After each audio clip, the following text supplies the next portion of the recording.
BJP RSS రాజకీయ మారిపోయిందని చెప్పి విమర్శ చేస్తున్నారు. ఇలా కాంగ్రెస్ పార్టీది అయోధ్య రాముడు భారతీయ జనతా పార్టీకే రాముడు కాదు, ఈ దేశంలో ప్రపంచంలో అయోధ్య రాముడు మా రాముడు. అయోధ్య రాముడిని మేము తలుస్తాం, కొలుస్తాం, ఆదర్శంగా తీసుకుంటామనేటువంటి ప్రతి భారతీయుడు, ప్రతి హిందువు అయోధ్య రామాలయం యొక్క ఆ ప్రతిష్టాపన కార్యక్రమంలో పాల్గొనాల్సిన అవసరం ఉంది. భారతీయ జనతా పార్టీ కార్యక్రమం కాదు. ఏ పార్టీ నాయకులు వచ్చినా, ఏ పార్టీ కార్యకర్తలు వచ్చినా కూడా ఈ కార్యక్రమంలో పాల్గొనేటువంటి అవకాశం ఉంది. చాలా ప్రాంతాల్లో పాల్గొంటున్నటువంటి విషయాన్ని కాంగ్రెస్ పార్టీ నాయకులు గుర్తించాలి. ఇవాళ ఇదే కరీంనగర్ ఉమ్మడి జిల్లాలో ముస్లిం మతానికి సంబంధించినటువంటి ఒక వ్యక్తి అక్షింతల కార్యక్రమంలో పాల్గొని రాముల వారి యొక్క అక్షింతలను మోసుకొని ఇంటింటికి తిరిగిన విషయాన్ని కాంగ్రెస్ పార్టీ నాయకులు గుర్తించాలి. అయోధ్యలో రామాలయ నిర్మాణం చేయడం భారతీయ జనతా పార్టీ పెద్ద పనేం కాదు. కేంద్రంలో ప్రభుత్వం ఉంది, అనేక మంది భారతీయ జనతా పార్టీ నాయకులు. కానీ దానికి భిన్నంగా విశ్వ హిందూ పరిషత్ ఆలోచించేది. ఇది భారతీయ జనతా పార్టీకి సంబంధించిన కార్యక్రమం కాదు. వేలాది మంది, లక్షలాది మంది, కోట్లాది మంది హిందువుల యొక్క చిరకాల కాంక్ష నెరవేరబోతున్నది.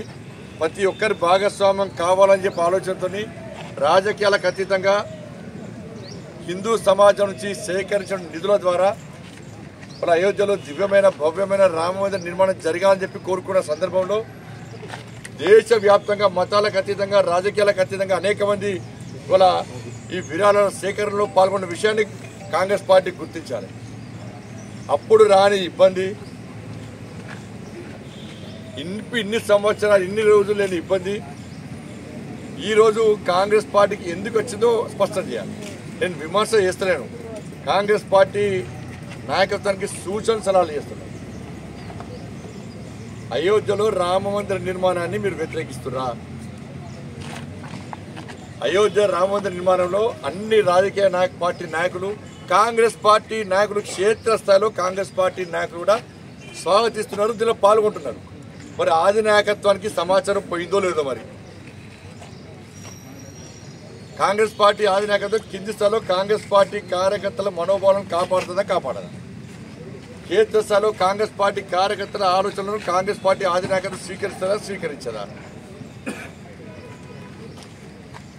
వాళ్ళ చెడు ఉద్దేశం ఉంటే కాంగ్రెస్ పార్టీ ఆది నాయకులకు ఎందుకు స్వాగతం, ఎందుకు ఆహ్వానాలు పలుకుతారు? ఇంకా భారతీయ జనతా పార్టీ నాయకులను ఎందుకు పిలుస్తారు, పిలవకపోతుండే?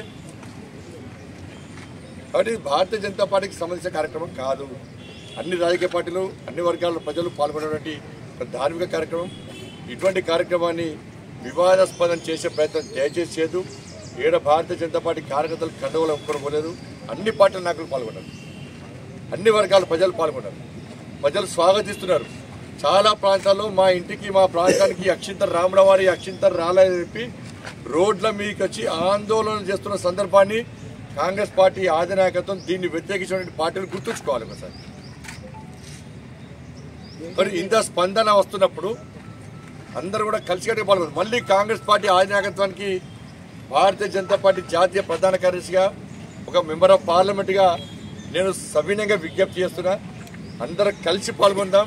ఇది రాజకీయాలకు అతీతంగా జరిగేటువంటి కార్యక్రమం, మన అందరి కార్యక్రమం.